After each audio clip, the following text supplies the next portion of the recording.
You know what the biggest problem is with having 800 horsepower in your Model A drag car?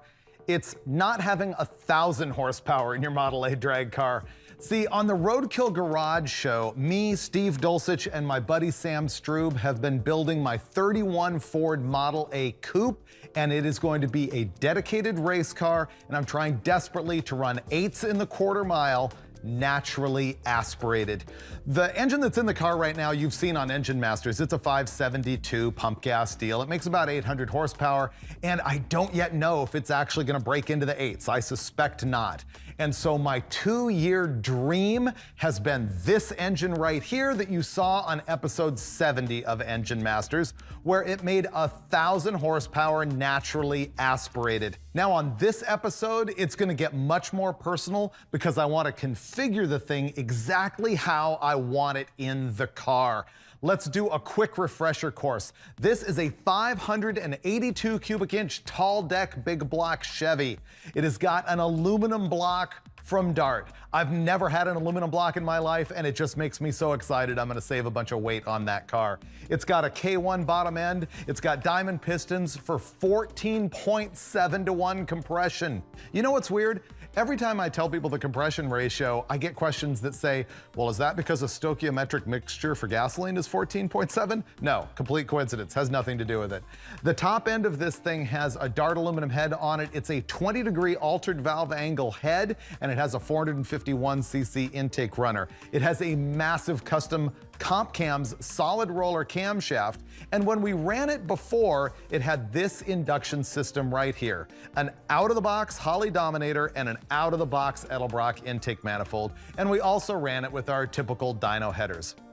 Now on this episode, we're gonna run it with a tunnel ram because I live the tunnel ram life. I just have to have it for that visual impact. And the thing that worries me is that a significant expert in the industry looked at this thing and said to me, he's like, I wouldn't do that. It's not gonna make any more horsepower than the single 4-barrel. And I'm like, what? How is that possible? So I sent it out and I had it port matched to this, and we're gonna try it and see what it does. And I gotta be honest, I'm running it either way. Well, I'm running it if it doesn't kill 100 horsepower because it is just so awesome looking. And it's got a couple of old school gold Dominators on it now. These are 1,050 CFM each. Now, the other thing that's special about this episode is that I have the headers and the fuel system that I want to run in the car. And that's always the best thing that you want to do if you've got an engine that you want to race. Bring your exact fuel system, your exact carburetor, your exact exhaust, and run it to find out exactly what it's gonna do. These headers were custom made by Sam just for the car with a little bit of input from Steve Brule. We called Brule for a little bit of advice on the headers before we built them, and he's like, you know, you want to build a 2¼ inch diameter tube, and you want about 32 inches in length with a 4-inch diameter collector. And so that's exactly what we did. They're a little bit shorter on both the collector and the primary tube length than the dyno headers, so we're gonna find out what that does. Now, the last thing is a weird kink of mine. I want this car simple. That's why it doesn't have EFI. That's why it doesn't have a turbo or a blower or nitrous or any of that. And super simplicity means a mechanical fuel pump. And a lot of people have said to me, you're never gonna feed 1,000 horsepower with a mechanical fuel pump. Well, I gotta try. And so that is a Holley Billet 170 gallon per hour unit, which is gonna be the last test of the day. So this is gonna be very personal to me the whole way. I'm kind of on pins and needles wondering what I'm gonna do with this tunnel ram. I desperately hope that the headers make power because one way or another, this is what's gonna go in the car if the 572 that's in it just doesn't cut it at 800 horsepower. Because 1,000 horsepower. We're gonna baseline it first with the old 4-barrel carburetor setup and the dyno headers and start progressing from there.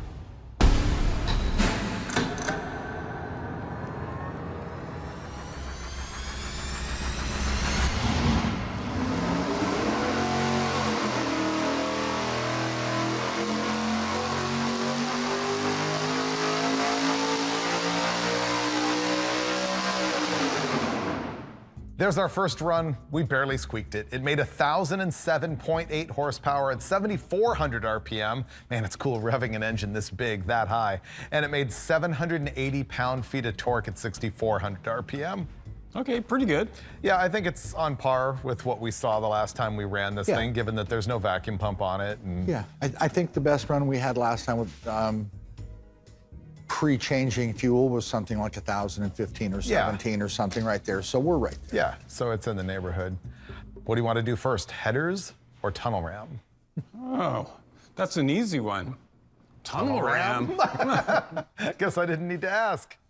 2 Dominators on a tunnel ram. See, you have to go for the monster truck guy when you say that. Oh, yeah. 2 Dominators on a tunnel ram. Coming right up. Let me grab this thing. Weighs like 100 pounds. Okay. All right, go ahead. You ready for going? Yeah. We've got a little bit of an oil leak right here. One thing about this tall deck block that also has raised ports is that it takes 2 China wall spacers stacked on top of each other, and then there's still a gap that needs a cork and then RTV. It's just really hard to keep it good. And the main reason why we're not running that vacuum pump that we had in the prior episode with this engine is because when you induce a vacuum here in the valley, it sucks the silicone right in. And so that's why we weren't running it in this episode. We're gonna test fit it on here and figure out what to do about it. I was hoping that it would get close. Nope, we're still gonna have to have silicone. Okay. All right, I got this half. Yes. There we go.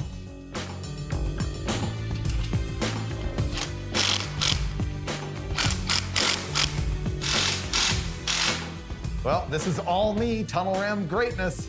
I hope this thing runs even half as good as it looks, because this is fantastic.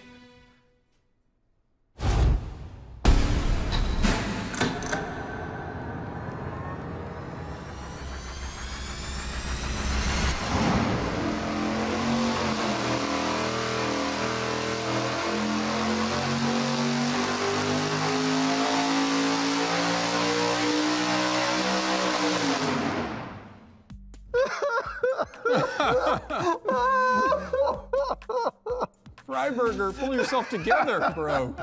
Did not do what I was hoping it would do. You told me so. Keith Wilson told us so.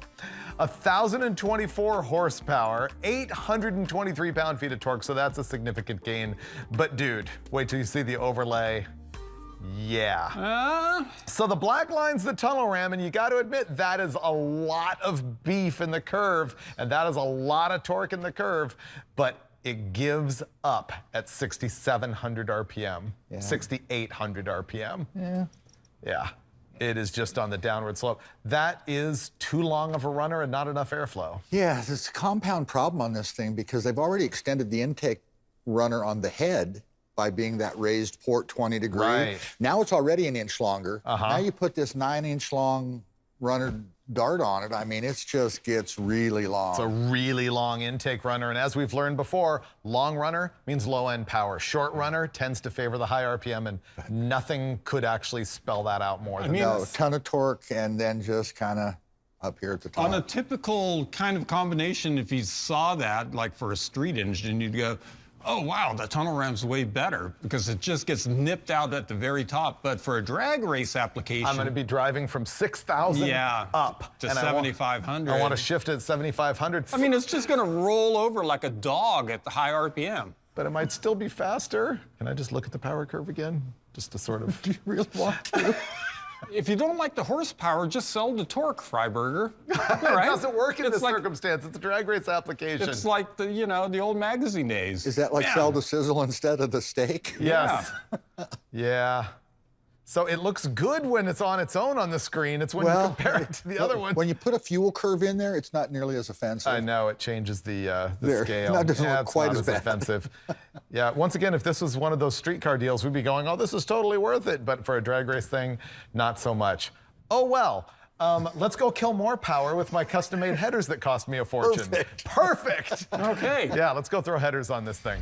This is actually a scary thing I'm doing here, meaning taking an actual engine configuration that I plan to run in my car and throwing it on the engine, whether it makes more power or not, and then telling the world about it. It's actually a risk. There's a chance that these headers that we're going to install are going to make less power than these dyno headers. But They look amazing. They're gonna be radical in the car. They might hurt power. We're gonna find out.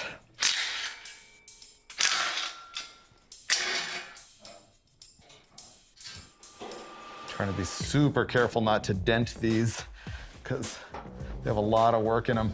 If you look at the seams on these headers, you can see where Sam welded them together and then brazed them and metal finished them so that once they're coated, they look like one bent tube.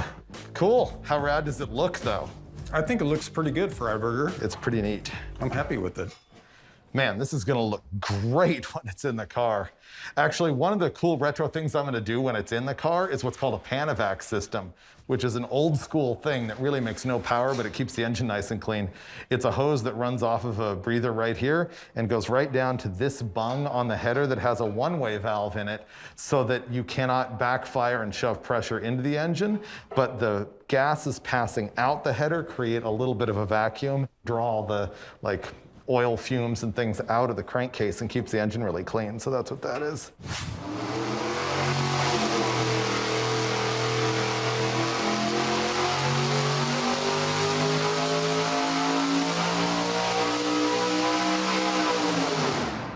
Whew, I'm super relieved. That was good. Yeah.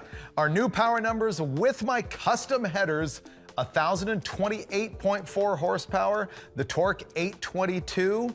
But we're thinking the story is a little bit better than that. Watch as we overlay Steve's dyno headers onto this, and boom, this did actually exactly what I was crossing my fingers for. It got rid of a little bit of low-end torque, which I kind of wanted for traction. Unfortunately, it's all below 6,000 RPM, which is about where my converter is, so that's a wash.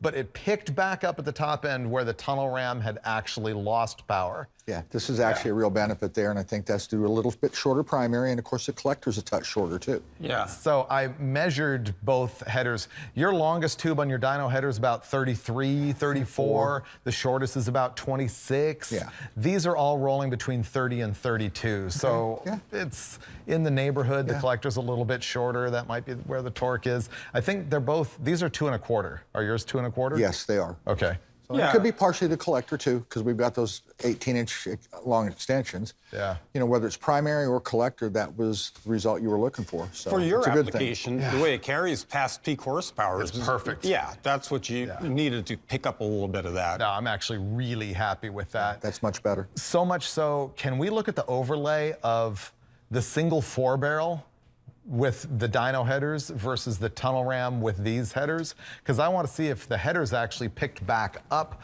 that power past peak. I don't think it made it all up, but it drug did it out a of lot the way. It drug it out. Yeah. Yeah.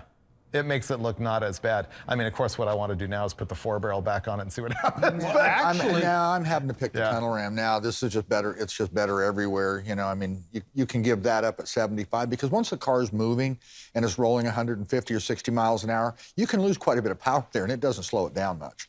that was a good trade. I feel so much better. And look at them. I think they look rad. I'm glad they worked. You get so grumpy when things don't go your way. Yeah, you grouch. Man, Look, I'm glad it went your way. That's all that matters. Yeah. I'm really glad that this is great. Thank you, guys.